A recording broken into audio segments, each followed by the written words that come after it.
Coucou les cavaliers, je vous retrouve aujourd'hui pour la dernière partie de ce DIY, la couverture séchante. On arrive à la fin, il nous reste à couper le patron, à faire les finitions et vous pourrez enfin la poser sur le dos de votre cheval.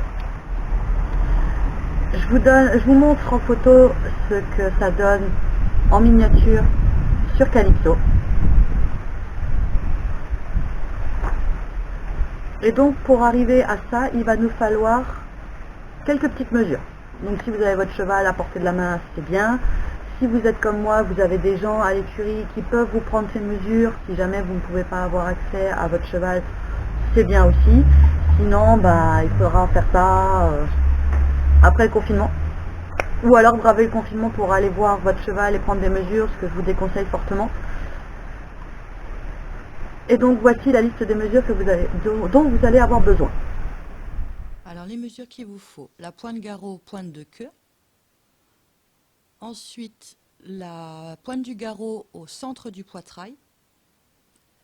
Ensuite, le bas du poitrail jusqu'à l'arrière-main. Et enfin, garrot, pointe de coude. Donc avec ces mesures, en fait, ce qui va se passer, je vous le montre sur la couverture de Calypso, du coup, vous allez avoir cette ligne-là et cette ligne-là qui sont parallèles. Donc pour tracer le patron, il va vous falloir cette ligne-là jusqu'au bout. Vous marquez votre garrot et vous prolongez la ligne sur la même distance que celle-là pour avoir un rectangle, sachant que cette ligne-là est perpendiculaire. Et en fait, à partir de là, la mesure que vous avez ici, vous prenez votre mètre, vous le placez sur le garrot et vous allez tendre votre mètre jusqu'à obtenir donc la mesure, vous allez le bouger jusqu'à ce que la mesure tombe sur la ligne. Et à partir de là, vous marquez. Alors, la mienne n'est pas très basse, elle descend pas beaucoup, puisque à la finalité, en fait, elle va me servir à lui sécher le dos, tout simplement. Je ne vais pas le sécher entièrement avec. Après, si vous voulez la faire descendre un peu plus bas, pour pouvoir l'attacher en dessous de son ventre, il faudra prendre la mesure du tour de ventre. Ah, ça, c'est normal. Donc moi, ce que je veux, en fait, c'est juste pouvoir l'utiliser en période d'intersaison, surtout, puisque l'hiver, je ne le douche pas. Il ne transpire pas assez pour ça. D'ailleurs, j'ai un cheval qui ne transpire quasiment jamais. C'est énorme. Mais voilà, je veux dire pour l'intersaison, quand on va faire des grandes balades ou qu'on travaille un peu plus dur, qui transpire, je le douche vite fait, mais s'il ne fait pas assez chaud pour le laisser sécher au naturel, ça sera pratique. Donc c'est vraiment pour lui sécher la partie la plus sensible du dos, tout simplement. Comme dit, après, si vous voulez le descendre, vous pouvez le descendre. Moi, dans mes mesures, en fait, la mesure qui est là, donc du garrot jusqu'au centre du poitrail, est la même que du garrot jusqu'à la pointe du coude. Normalement, c'est à peu près pareil sur tous les chevaux. Vérifiez quand même, on ne sait jamais. Mais dans la logique, en fait, cette diagonale est la même longueur que la pointe, enfin la perpendiculaire qui va partir du garrot jusqu'à la pointe du coude. Après, il faudra quand même avoir une base en couture qui est vraiment très importante, c'est la pose du biais. Ça, c'est une base qu'il va vous falloir dans toutes les coutures que vous allez faire dans le monde du cheval, que ce soit pour les tapis, les couvertures. Sky, tu veux bien te taire? On est dehors, hein, mon chien aboie pour un oui ou pour un non. Donc voilà, le biais, la pose de biais, c'est ce qu'il va vous falloir dans quasiment toutes les coutures du monde équestre. Ça, c'est obligatoire. Si vous ne le savez pas, apprenez-le, c'est important pour avoir un joli biais en fin de travail. Et sur ce, je vous laisse tout de suite avec la suite de la vidéo.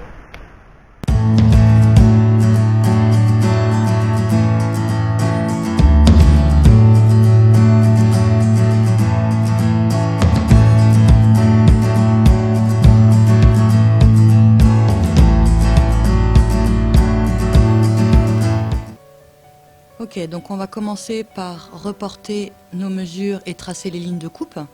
J'ai déjà tracé la perpendiculaire de l'arrière-main.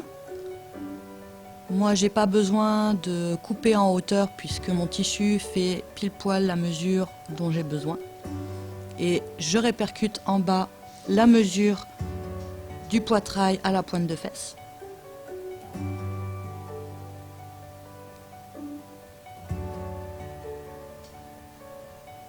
Donc pour Helios, j'avais 1,50 m environ. Donc sur la ligne du haut, je vais donc tracer un point à 116 cm qui équivaut à la mesure de la pointe de garrot à la pointe au début de queue pour Helios, et je marque.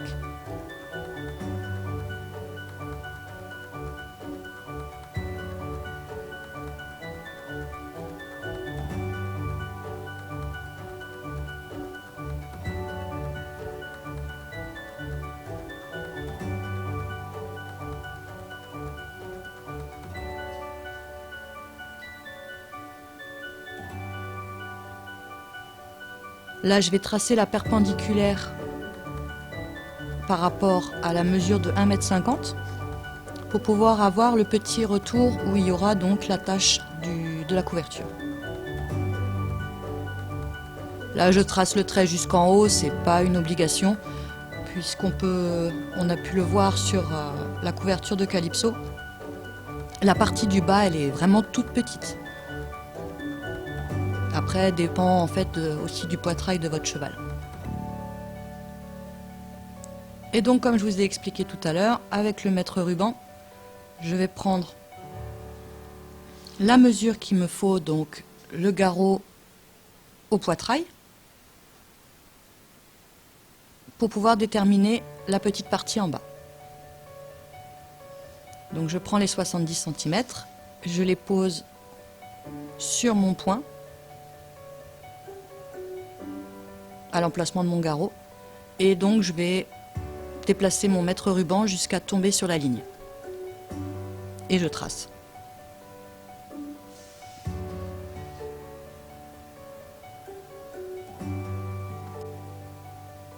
Et une fois que j'aurai tracé tous mes traits, donc là après je vais donc relier mes deux points, j'aurai toutes mes lignes de coupe.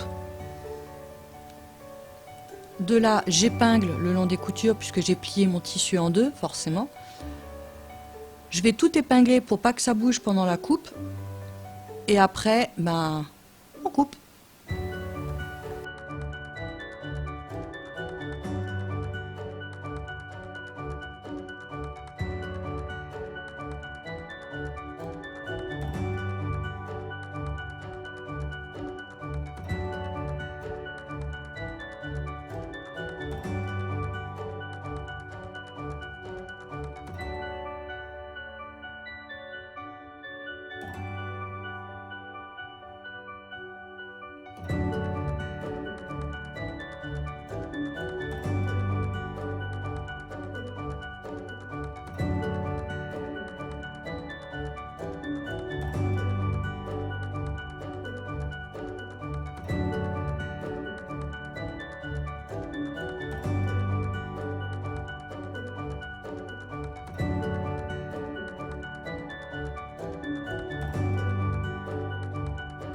Ensuite, pour sceller mes deux tissus et éviter que ça s'effiloche dans le temps, je vais surfiler à la machine à coudre, puisque je n'ai pas de surfileuse, au point zigzag, relativement serré. Donc voilà, j'ai mis le 3, c'est pas excessif, mais je vais le descendre tout à l'heure. Et donc en point zigzag, un peu comme une surjeteuse.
Voilà, on arrive à la pose du biais.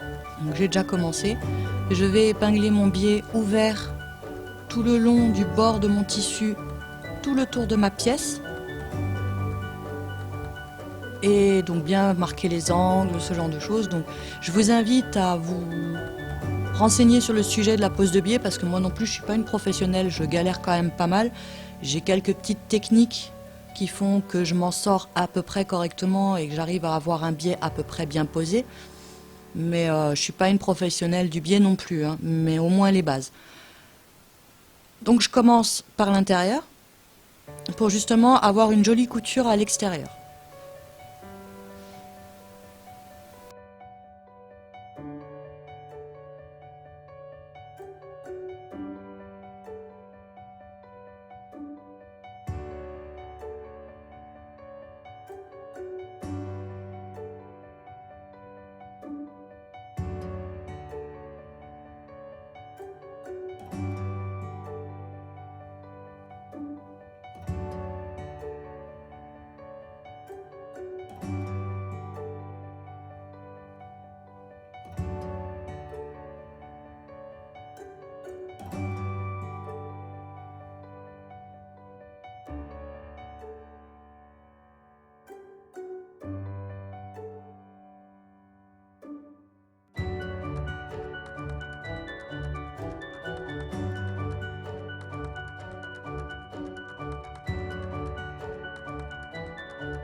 Voilà, donc j'ai fixé tout le biais tout autour de mon tissu et je vais le coudre au point droit. Alors ce que je fais moi, c'est de me mettre, en fait de me servir de guide du premier pli sur mon pied de biche. Ça me fait une couture à peu près 0,5, 0,7 mm de mon pli. Et je reviens juste sur le pli au niveau des angles pour pouvoir avoir des plis propres. C'est pas la meilleure méthode, mais bon, ça marche. On va dire que j'arrive à avoir des coutures cachées sur l'endroit parce qu'il n'y a pas plus moche qu'un biais avec une couture apparente sur la face avant. Alors, j'ai pas fait de raccord au niveau du garrot. On verra ça plus tard à la fin de la vidéo.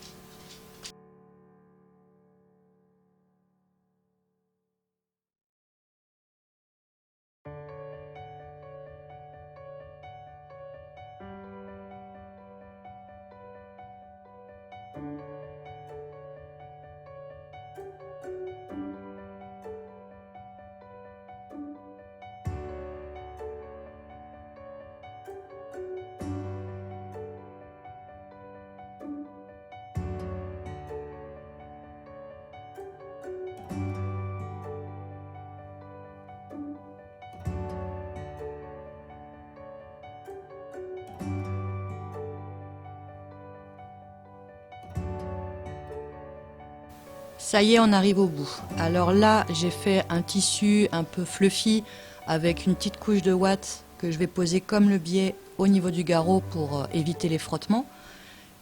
Et j'ai donc monté une ceinture pour pouvoir faire la fermeture. Alors moi j'ai mis un peu un tissu funky, hein, voilà, c'est une chute que j'avais et que je voulais utiliser, donc puis je la trouvais chou et je me suis dit hop, c'est l'occasion de l'utiliser, je vais utiliser là-dessus.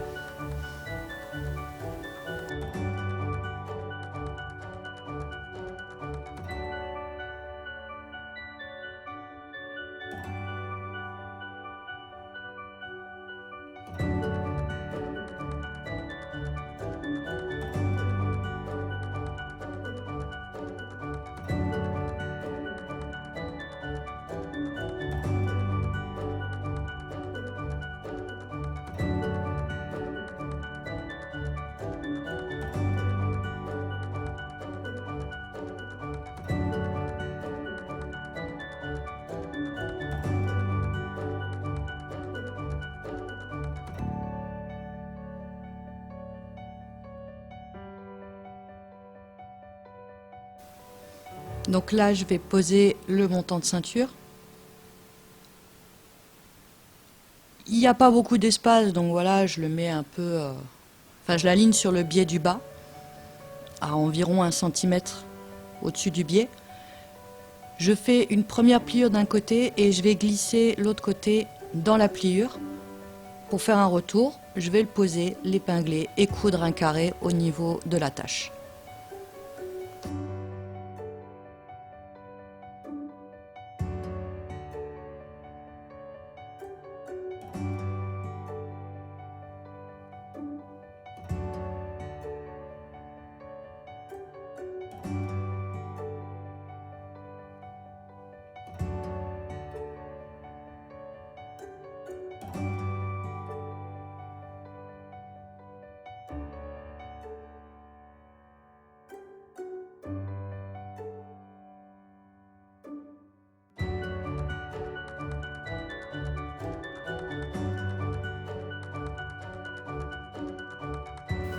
Voilà, donc là, je vais faire la même. J'aligne à peu près l'autre côté de la ceinture à la boucle de ceinture.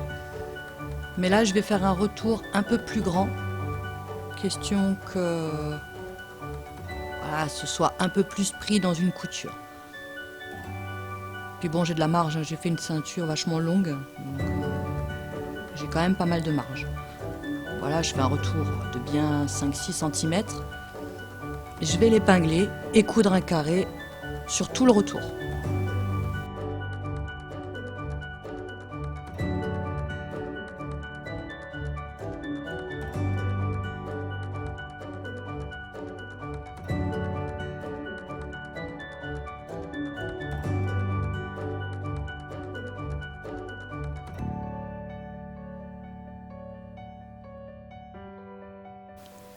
Et voilà, au terme de ce 3e épisode, on arrive à la fin de cette couverture. On l'a enfin terminée. C'est ressemblant à ce que je voulais. Alors bon, il y a des défauts, mais c'est du fait main, donc forcément, voilà, pas forcément parfait. On a une pose de biais qui est vraiment propre, même dans les angles. Des petites choses personnalisées et voilà, donc ça fait plaisir. J'ai hâte de mettre le logo donc là où je vous l'ai dit. Et puis je vous dis à très vite pour une prochaine vidéo. Ciao ciao!